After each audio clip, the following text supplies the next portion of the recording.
Ok, pessoal, então nós vamos continuar aí falando um pouquinho das lâminas do módulo 10 e agora a gente vai falar um pouco do roteiro 3, né, que tem bastante lâmina, né? Então vamos lá. O roteiro 3, pessoal, ele inicia aí com o câncer de próstata, né, que é um adenocarcinoma de próstata, e depois nós vamos falar um pouco também dos tipos de câncer que aparecem na pele, né? Então, o roteiro 3 é um roteiro bem extenso, ele tem 4 tipos de lâminas diferentes. No caso do carcinoma prostático, ele se diferencia bastante de uma próstata normal. Vocês viram a histologia normal da próstata no módulo 9, né, no módulo anterior. Então, vocês se recordam que a próstata ela é uma glândula alveolar, né? Então, ela é formada por alvéolos, e que na borda dos alvéolos existem as células que são secretoras, e esse produto, então, da secreção, é jogado dentro desses alvéolos, tá? A próstata, ela tem uma cápsula fibroelástica ao seu redor, que é formada por tecido conjuntivo denso não modelado, né? E no interior dessa cápsula de tecido fibroelástico estão esses alvéolos, esses ácinos prostáticos. Nessa lâmina, a gente consegue visualizar um pouquinho desses ácinos pré-existentes. Vocês vão perceber que eles têm uma variação muito grande de morfologia em relação à histologia normal da próstata, né? A principal variação que nós vamos observar é que é comum a gente ver uma glândula pré-existente, um alvéolo pré-existente, com outra estrutura glandular no centro, né? Que é o famoso arranjo cribiforme. É a glândula dentro de glândula, como se houvesse uma glândula sólida dentro de uma glândula alveolar, tá? Então, vamos dar uma passadinha aí nessa imagem. Vocês estão percebendo que são poucos, né, os ácidos, os alvéolos da próstata que vocês observam. Então, quase não existe, e mesmo assim, os que a gente observa são muito aumentados. Então, esses alvéolos estão muito aumentados, mas são os ácidos prostáticos pré-existentes, tá? Então, vocês percebem aí que tem esses espaços vazios. Outros ácinos, outros alvéolos deveriam estar aqui na periferia, mas eles estão ocupados por esses brotos sólidos, que são sólidos de células tumorais, né? É comum vocês observarem, por exemplo, algumas regiões onde existe uma granulação de células com um roxo mais intenso. Essas células também são células tumorais, né? Então, nós vamos observar que as células tumorais, muitas vezes, ela adquire essa coloração um pouco mais forte, né? Um pouco mais arroxeada, e acaba deixando esse aspecto, né? Como parecendo um aspecto de célula inflamatória. Isso é uma coisa muito importante que a gente tem que diferenciar, né? Se as células que a gente está vendo são células inflamatórias ou se são células neoplásicas. Isso a gente consegue detectar aumentando, né? Aumentando a lente, né? Objetiva. Então, para a gente poder observar essas células num tamanho maior.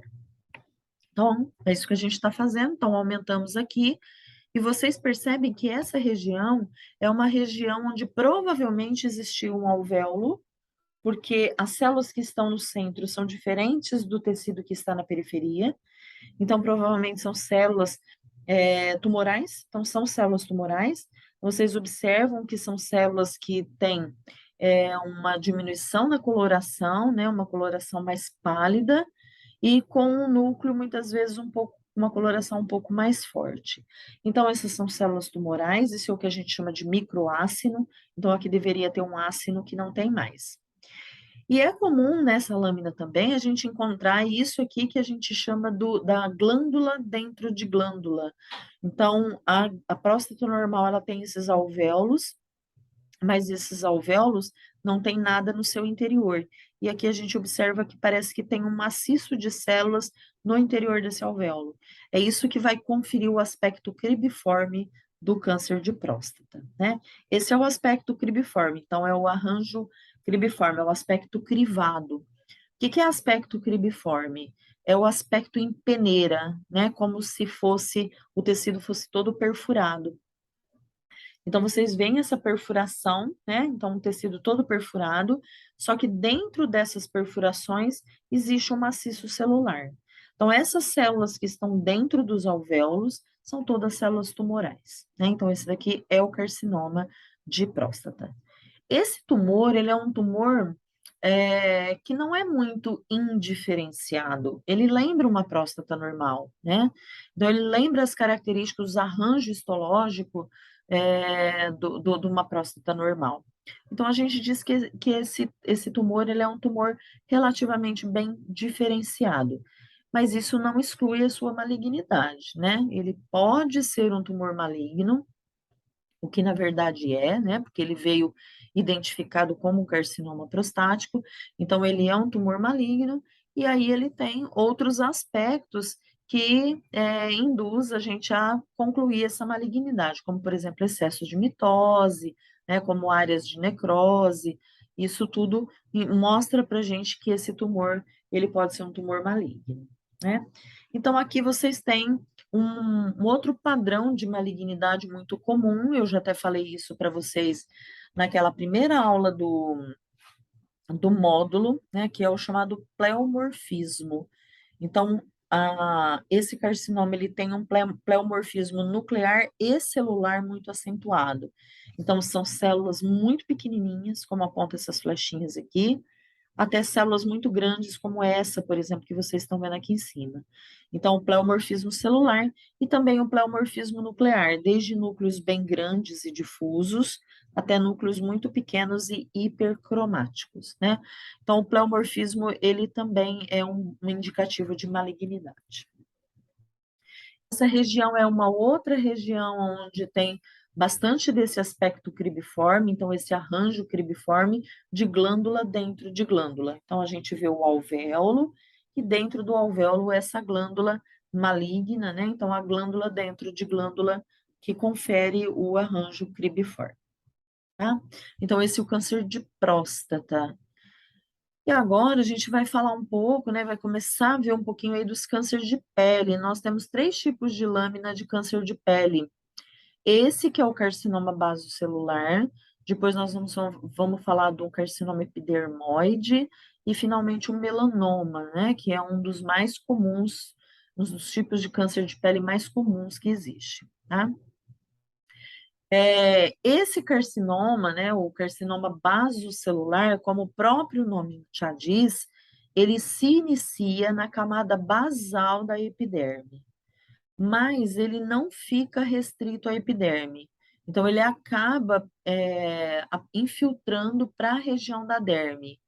E quando ele infiltra na região da derme, ele cria blocos celulares tumorais que se aprofundam no interior da derme e forma uma disposição que é muito característica do tumor basocelular, que é a disposição dos núcleos em paliçada, tá? Aí a gente pode encontrar mitoses também, células inflamatórias. É importante lembrar vocês que onde a gente tem tumor, normalmente nós temos células inflamatórias, né? Isso porque o nosso organismo ele reage a, a essas células indiferenciadas e acaba mobilizando células inflamatórias para essa região, ok? Então, aqui nós temos a região da epiderme, né? Tá bem aqui embaixo. Então, a epiderme é essa camada estreita, né? Essa camada fina. E vocês estão vendo que o carcinoma ele está bem distante da epiderme. Então, houve aqui uma infiltração, né? Então, a derme, aqui a região de derme papilar está preservada, né? Que é a parte do tecido conjuntivo frouxo, que está logo abaixo da epiderme, está preservada. E o tecido conjuntivo denso, que é a região da derme reticular, está completamente tomado pelo carcinoma. Então, esse carcinoma ele se originou ali na região basal, né, na camada de células basal da epiderme e se aprofundou para o interior da derme, tá? Vou aumentar aqui um pouquinho.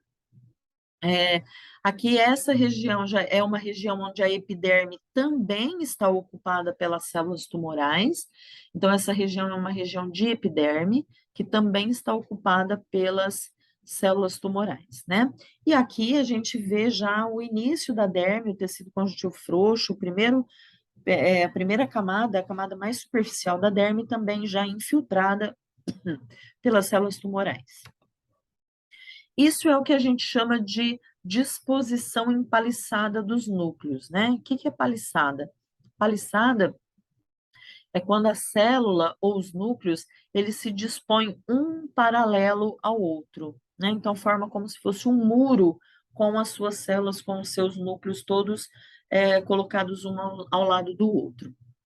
Então, forma essa estrutura que a gente chama de bloco tumoral empaliçada, né? Com os núcleos empaliçados. Aqui nós temos uma figura de mitose, né? Esse tipo de tumor basocelular é muito comum a gente encontrar a figura de mitose. Essa é uma anáfase, né? Já bem com os lócios cromossômicos bem na extremidade, mas é uma anáfase, tá? Então é comum a gente encontrar mitoses aqui nessa região. Existe também uma diferença entre as mitoses que a gente encontra, né? Uma mitose, ela pode ser uma mitose típica, como ela pode ser uma mitose atípica. Uma mitose típica é aquela onde a gente reconhece uma das 4 fases da mitose. Então, prófase, metáfase, anáfase e telófase. Reconheci uma dessas fases é uma mitose típica. Uma mitose atípica é quando eu não consigo determinar que fase que ela tá estranha. Ao invés de ter 2 polos, tem 3, tem 4, tem fragmentação de material genético. Isso é uma mitose atípica, né? E a mitose atípica, ela também está relacionada com o grau de malignidade do tumor, porque a mitose atípica, ela subentende que ocorreu quebra no material genético, né? Lesão no material genético. E quanto maior a quantidade de lesões no material genético que a gente tiver, mais maligno um tumor ele pode ser. Então, essa é a disposição empaliçada, mais uma vez aí mostrando os núcleos um do lado do outro, né?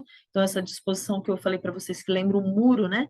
Imagina um muro aí com todos os tijolinhos arranjados, um tijolinho do lado do outro, é assim que é essa disposição empaliçada. O tumor basocelular, o carcinoma basocelular, ele é bem infiltrativo, né? Então, ele tem uma alta capacidade de malignidade, e ele está muito infiltrado na região da derme. Tanto que a gente não reconhece tanto essa região da derme mais, porque a derme é o lugar onde nós teríamos aí tecido conjuntivo denso não modelado. Então, a gente praticamente nem reconhece o tecido conjuntivo nessa região por causa dessas células tumorais. Então, essa área ela está bem indiferenciada nesse tumor. E a presença de células inflamatórias, que são comuns, né? Então, como eu disse para vocês, onde a gente tem tumor, é comum a gente visualizar células inflamatórias. E a gente pode também visualizar, dependendo do tipo de tumor, podemos visualizar áreas de necrose e podemos visualizar áreas de hemorragia, tá? Por causa de vasos neoformados com parede muito fina, pode romper e ter área hemorrágica. Então, normalmente, todos os tumores, eles já começam, para ser tumor, tem que ter alta celularidade, né? Então, todos os tumores têm alta celularidade. Um segundo evento muito importante em tumores é a ocorrência das figuras de mitose, típicas e atípicas. E aí, talvez um grau mais avançado de malignidade, um tumor ele pode apresentar necrose, áreas necróticas e hemorragia. Esse é um tumor, né, muito comum nas camadas da epiderme, né, o chamado carcinoma espinocelular. O carcinoma espinocelular, ele também é chamado de carcinoma epidermoide, né, são sinônimos. Então, carcinoma espinocelular ou carcinoma epidermoide. Ele é chamado de espinocelular porque esse tumor ele tem origem nas células da camada espinhosa, tá? Então, o que eu mostrei anteriormente, ele tinha origem na camada basal da epiderme. Esse tem origem na camada espinhosa da epiderme, tá certo? Então, nós vamos reconhecer aí a epiderme, as camadas da epiderme, só lembrando vocês, as camadas da epiderme são a camada basal, a camada espinhosa, né? Algumas imagens a gente consegue visualizar a camada granulosa, né? E depois a camada córnea.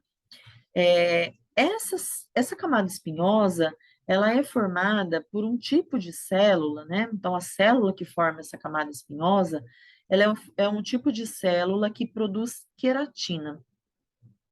Então, ela vai produzir queratina para queratinizar a pele humana, né? Porque a pele humana é uma pele queratinizada. Então, essa célula da camada espinhosa, né? Ela é uma célula que produz queratina.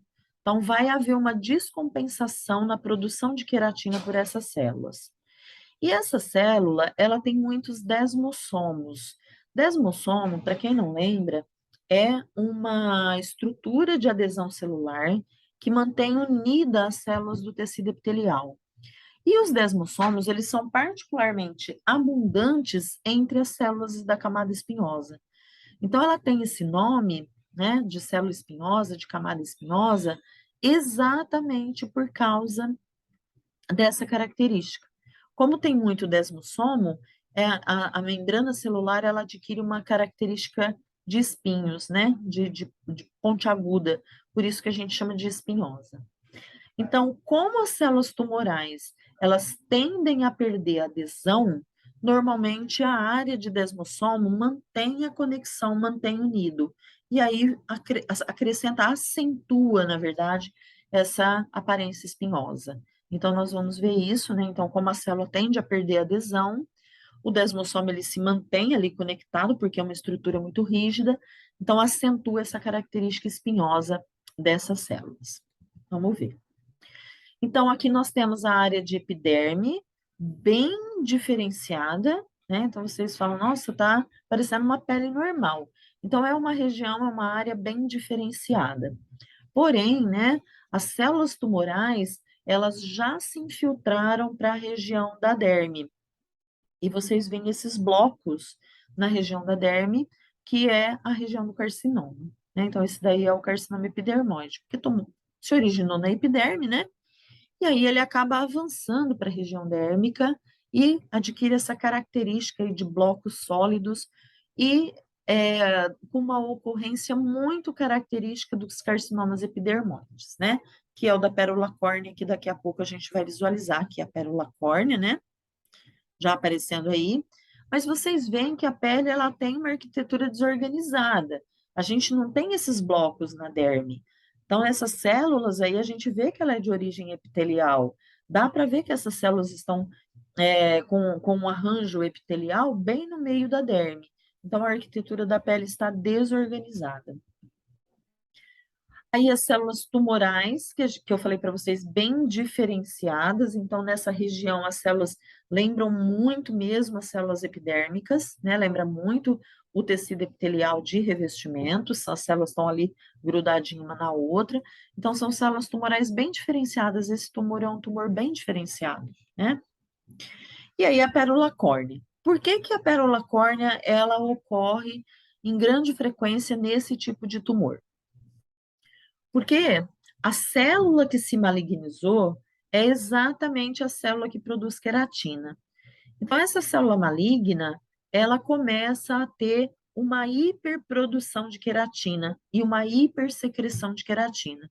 Então, ela produz muita queratina e essa queratina ela é lançada no meio extracelular.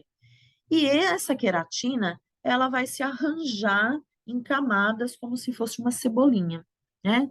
Então, a cebola que tem aquelas várias casquinhas, né? Aquelas várias camadas, forma essa estrutura que a gente chama de pérola córnea. Então, a pérola córnea, ela é muito comum em tumores que se originam da camada espinhosa da epiderme, né? Das células espinhosas. Aí uma imagem mais de perto, né, para vocês verem a pérola córnea.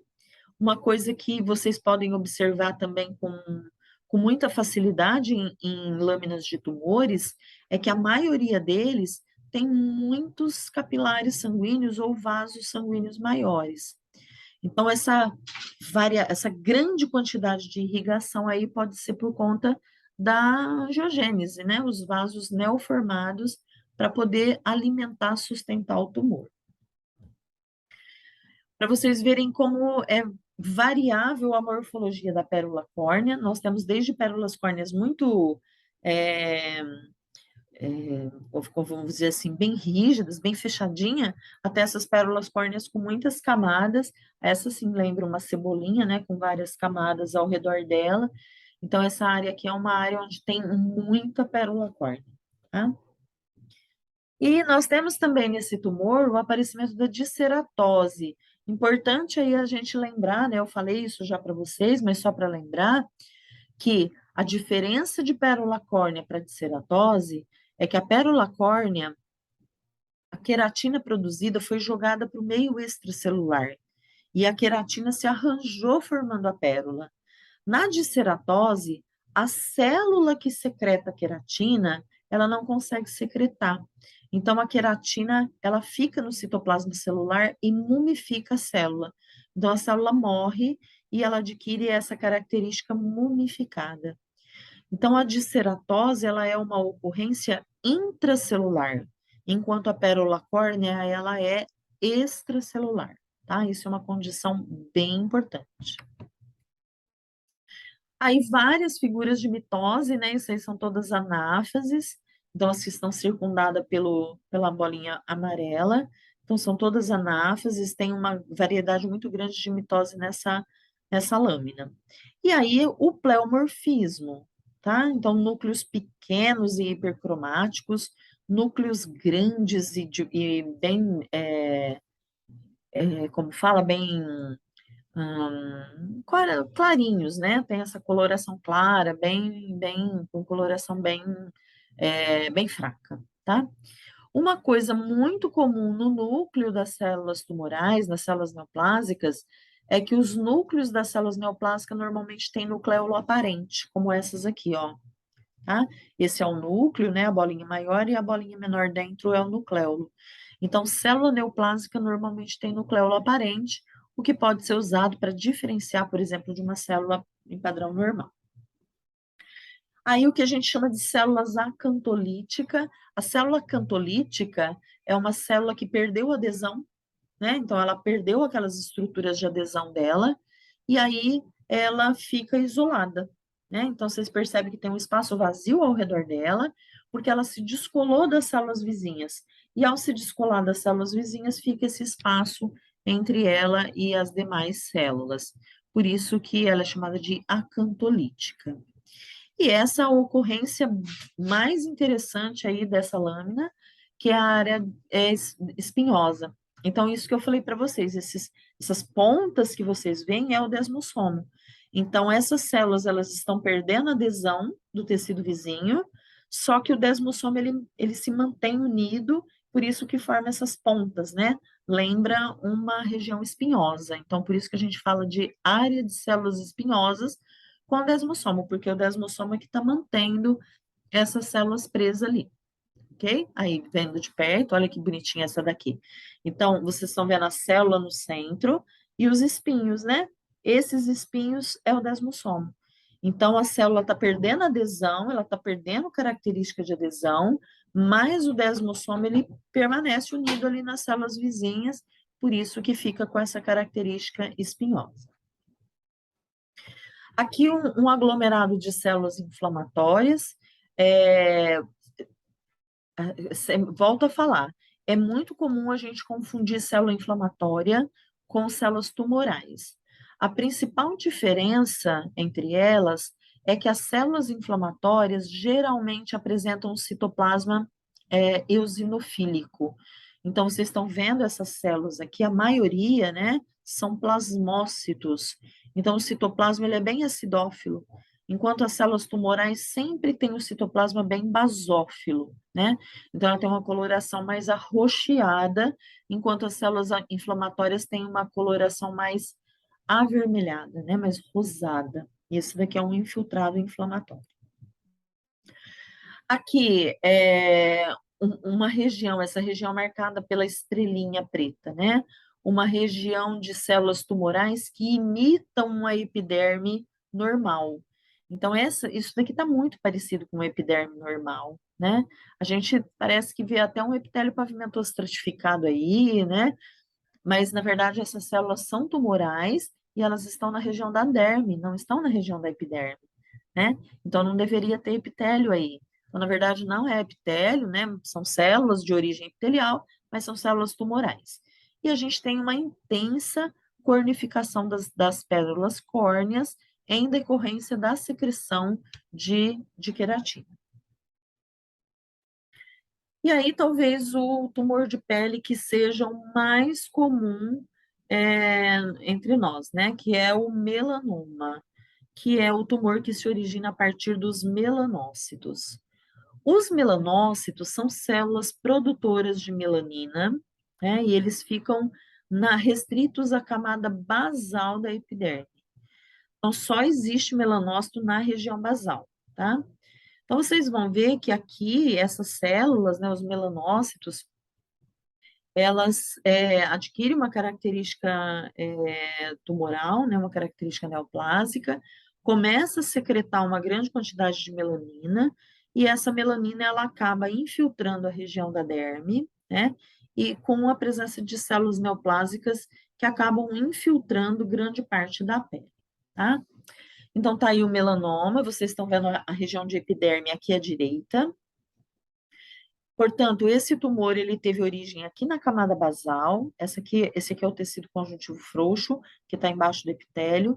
Então, as células tumorais elas tiveram origem aqui na região basal, mas ela infiltrou para a derme, né? Essas células tumorais, como elas são melanócitos, né, de origem, ela secreta melanina, só que ela vai ter um excesso na produção de melanina. Então, ela vai produzir uma grande quantidade de melanina, que é muito visível na coloração por HE. Então, vocês estão vendo essa cor marrom, né, bem intensa, corada intensamente, mostrando que ali tem células tumorais. Aqui nós temos região de melanócitos normais, né? Esses melanócitos normais, normalmente, eles são circundados por um espaço levemente vazio, tá? Então, essa área aqui é uma área onde a gente tem vários melanócitos, são essas células aqui, ó. Não sei se vocês estão vendo, parece que tem um buraquinho branco e tem um núcleozinho mais escuro dentro. Isso aqui são os melanócitos, bem na camada basal mesmo, ok? Então, esses são os melanócitos que vão dar origem ao tumor que a gente acabou de ver. Essa é uma área normal, uma área de pele normal. Essa é a área de deposição de melanina, né? Então, nós temos uma área de melanina abundante à esquerda e uma área de melanina escassa à direita, né? Então, mostrando para a gente que as células tumorais, elas devem estar restritas a essa região da esquerda, enquanto a área da direita, ela não está com as células tumorais. Então, quase não tem melanina nessa região. E aí, né, essa reguinha amarela mostrando que o melanócito, o melanoma, ele apresenta um crescimento tanto vertical quanto radial, né? Ou seja, ele vai ocupar as camadas que estão laterais à origem do tumor, mas ele também se aprofunda bastante. Então, vocês estão vendo aqui que o carcinoma, ele está lá na origem da Opa, desculpa aí, só voltando, né? Aqui está a epiderme. Então, ele está infiltrado na região da epiderme, mas ele vai até lá na região da derme. Então, isso é o crescimento vertical. E essa capacidade que ele tem de se difundir nas camadas mais superficiais é o crescimento radial do tumor. Isso é uma característica do melanoma. Aí as células neoplásicas, então está envolvida aí, não dá nem para ver, né, o citoplasma celular de tanta melanina que tem. Então, essa camada mais escura, mais marrom, que a gente vê corada mais marrom, é o citoplasma celular cheio de melanina, né? Então, ele tem uma melanina abundante, são todas células neoplásicas. Ok, pessoal? Então, esse foi o roteiro 3. E o roteiro 4 seguindo aí, né, na sequência, para a gente ver um pouquinho do carcinoma de estômago, né, o carcinoma gástrico. Então, o carcinoma gástrico, ele tem características muito semelhantes a outros tumores, né, então ele vai ter, por exemplo, perda de coesão das suas células, vai ter figura de mitose, mas uma das coisas mais importantes, né, que acontece aí no carcinoma gástrico é o aparecimento da célula em anel de Sinnett. A célula em anel de Sinnett é uma malignização de uma célula que produz muco. Como algumas células do estômago são grandes produtoras de muco, né? Essa célula ela produz uma grande quantidade de muco e aí ela não consegue secretar, o muco pressiona o núcleo e o núcleo fica parecendo uma meia-lua, né? Então, formando a célula em anel de Sinnett, fica parecendo uma pedra de anel. Esse é o carcinoma gástrico no aumento pequeno, né? Então a gente não está vendo muitos detalhes, mas à esquerda dá para a gente perceber que tem um epitélio aí, né, de revestimento muito parecido com o epitélio cilíndrico simples do estômago, né? Dá para ver até parece a formação das fossetas, que é comum no estômago. Então a gente aproximou aqui e aqui já aparece uma coisa que a gente não viu em outros tumores, que é a presença de ulceração, ou seja, a presença de necrose, áreas de necrose. Então, essa mucosa do estômago, ela está ulcerada, então vocês percebem que a mucosa do estômago é uma mucosa alta, e essa região não, ela foi bem desgastada, então mostrando que tem uma ulceração aí, então essa ulceração pode ser em decorrência de áreas necróticas, como é na verdade, né? Daqui a pouco eu vou mostrar essas áreas de necrose para vocês. Aqui nós temos as células neoplásicas, né, em cordões. Então, é muito comum nesse tipo de tumor as células apresentar esse formato de cordões, tá? Então, vocês estão vendo aqui são grupamentos celulares, são todas células neoplásicas que vão formando cordões. Esse arranjo histológico é um arranjo que não existe em nenhum órgão normal, tá? Então, é um arranjo que é mesmo tumoral, né? Apresenta essa característica tumoral. Um pouquinho mais de perto, a gente começa a ver algumas anomalias, algumas atipias. Então, por exemplo, atipias nucleares, como núcleo muito pequeno, muito corado, né? Até núcleos muito grandes, células que parecem estar mais avermelhadas, lembrando talvez uma necrose, uma apoptose, então morte celular, até células muito grandes, né? Como essa aqui também, ok? E figuras de mitose como essas aqui, que é um caso de uma anáfase, tá? Essa é a famosa célula em anel de Sinnett. Então, a célula em anel de Sinnett, isso aqui é o citoplasma de uma célula e ela produz muco, né? Como muitas células no estômago produzem muco. Só que quando ela produz o muco, esse muco ele não é jogado para o meio extracelular, então ele se acumula, né? Vai formando uma gota no interior do citoplasma, pressiona o núcleo e o núcleo fica parecendo uma pedrinha de um anel. Então, por isso, célula em anel de Sinnett, tá? Então, ele fica esse sinettezinho, tá? Então, esse tipo de ocorrência, né, a célula de anel em Sinnett, não acontece só no estômago, acontece também em outras células produtoras de muco, mas é uma característica interessante que aparece nessa lâmina que a gente ainda não tinha observado. Vocês percebam aqui uma mitose atípica, tripolar, então tem um núcleo aqui, outro lá em cima, outro aqui, então são 3 polos, então é uma mitose bem atípica. E vocês percebam aqui uma variação muito grande no núcleo, olha só. Núcleo claro com nucleolo, a núcleo muito escuro, núcleo pequenininho, núcleo grande, né? Então, o que a gente chama de pleomorfismo nuclear muito frequente nesse tipo de tumor. Aí, mais uma vez, a célula em anel de Sinnett. O importante é vocês verem, perceberem que vocês não reconhecem o epitélio de revestimento do estômago aí, tá muito diferente, né? Então, é um tumor bem indiferenciado, né? E que provavelmente com alto grau de malignidade, uma vez que tem uma grande quantidade de mitoses normais, anormais e tudo mais. Essa imagem, né, está mostrando que as células tumorais, elas estão infiltradas também na camada muscular. Então, essa região deveria ser a camada muscular do estômago. A camada muscular é uma das mais externas, né, uma das mais periféricas. E vocês percebam aí, todas essas bolinhas roxas são células tumorais que estão dispersas pela região muscular. a gente praticamente não reconhece nenhuma célula muscular nessa área, né? E é a área de camada muscular, porque a gente que foi lá na lâmina, olhou, e deveria ser a região de músculo que não dá para ver. Então, é uma área bem indiferenciada, né? E mostrando que o tumor ele está muito infiltrado nessa região. Era isso, pessoal. Então, a gente encerra o roteiro 3 e 4 e eu retorno para falar dos roteiros 5 e 6, tá? Até daqui a pouco.